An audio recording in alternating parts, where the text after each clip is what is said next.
Hi, good morning everyone. This is Parul, your home tutor from ManoVega Excellence Academy. It's a free online class platform. Hope you all are keeping well. So without wasting much time, let's start today's class. आज मैं आपके साथ एक ऐसे topic के बारे में discuss करने वाली हूँ जिसको मैं फन लर्निंग बनाने की कोशिश करूँगी, बिकॉज ये टॉपिक ऐसा है कि ना तो ये हर बच्चे को कई बार समझ में आता है और ना ही उन्हें याद होता है.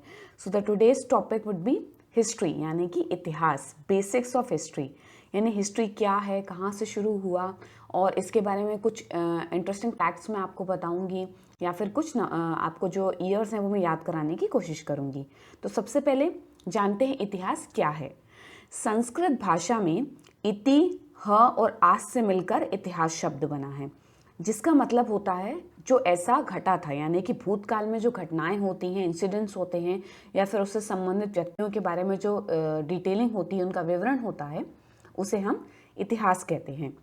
अब चूंकि मनुष्य जो है, ह्यूमन बीइंग जो है, हमेशा से पास्ट में क्या हुआ था उसके बारे में जानने में हमेशा से क्यूरियस रहा है.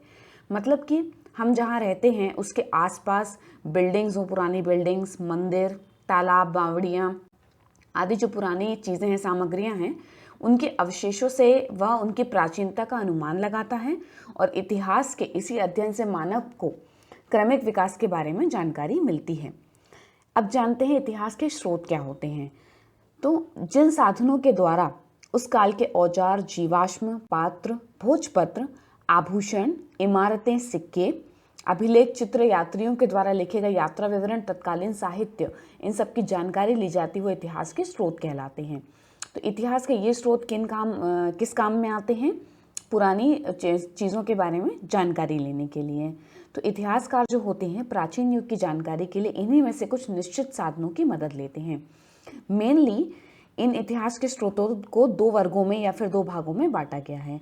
वो होते हैं पुरातात्विक स्रोत और साहित्यिक स्रोत.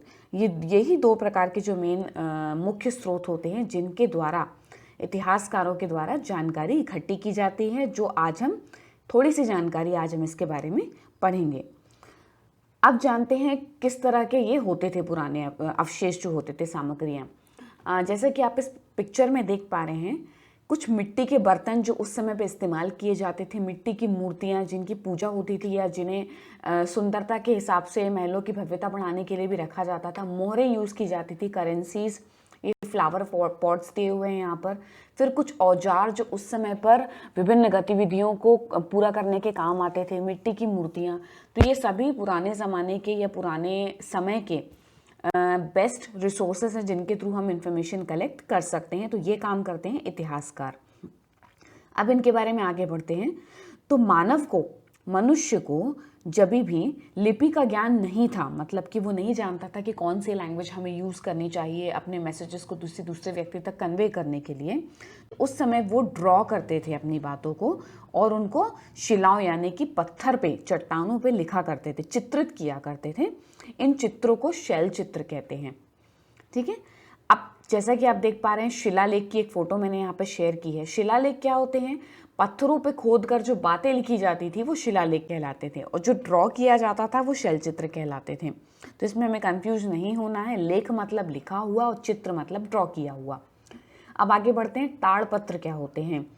ताड़ एक विशेष प्रकार का वृक्ष होता है और इसके वृक्ष के जो पत्ते होते हैं उस पर जब रंग या स्याही से कोई बातें लिखी जाती हैं तो इस तरह लिखी गई बातों वाले पत्र को ताड़पत्र कहते हैं. इसकी रेफरेंस इमेज मैंने यहाँ पे शेयर की है आपके साथ.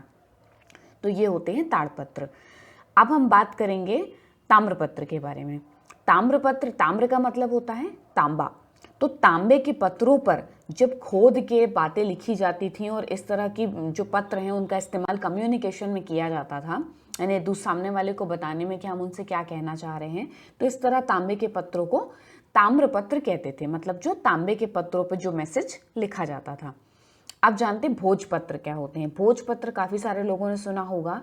जब एक भोजपत्र जो होते हैं वो एक विशेष प्रकार के वृक्ष की छाल होती है जिस पर प्राचीन ग्रंथ आदि लिखे जाते थे. जब भी आप इंटरनेट पे कुछ इमेजेस सर्च करेंगे पुराने ग्रंथों के बारे में तो उसमें पोथी सी आपको दिखाई देती है. इसी तरह की पोथी के जो मतलब वृक्ष की छाल होते हैं उन्हीं पर ये प्राचीन ग्रंथ लिखे जाते हैं, उसी की वो पोथी होती है. अब बात करेंगे जीवाश्म क्या होते हैं। तो जीवाश्म जैसा कि अपने नाम से एक्सप्लेनेटरी है, मतलब जीवों का अंश। मतलब प्राचीन जीव, मनुष्य और जानवरों की हड्डियां जब पुरानी होकर पत्थर के रूप में परिवर्तित होना प्रारंभ हो जाती है तो उसे जीवाश्म कहते हैं। अब जैसा कि मैंने आपको बताया शैल चित्र क्या होते हैं। लिपि का ज्ञान ना होने के कारण जब हम उसे लिख नहीं पाते थे लेकिन ड्रॉ करके बता सकते थे शिलाओं पर, तो वो शैल चित्र कहे जाते हैं। अधिकांश जो शिलालेख हैं या जो शैल चित्र हैं वो संस्कृत, प्राकृत, पाली एवं तमिल भाषा में और ब्राह्मी लिपि में भी लिखे गए हैं। अब शैल चित्रों के बारे में मैं आपको, ये शैल चित्र की एक रेफरेंस इमेज है कि इस तरह से कुछ वो ड्रॉ करते थे अपनी बातों को या मैसेजेस को बताने के लिए। अब कुछ बातें मैं आपको शैल चित्र के बारे में बताऊंगी जो कि जानना बहुत ही ज़रूरी है। तो चलिए बढ़ते हैं इन इंटरेस्टिंग फैक्ट्स की तरफ। जो शैल चित्र हैं वो मध्य प्रदेश में भोपाल का नाम आप सभी ने सुना होगा, मध्य प्रदेश की राजधानी है। मध्य प्रदेश में भोपाल के पास भीमबेटका बहुत ही फेमस जगह है, एक टूरिस्ट प्लेस भी कह सकते हैं हम इसे।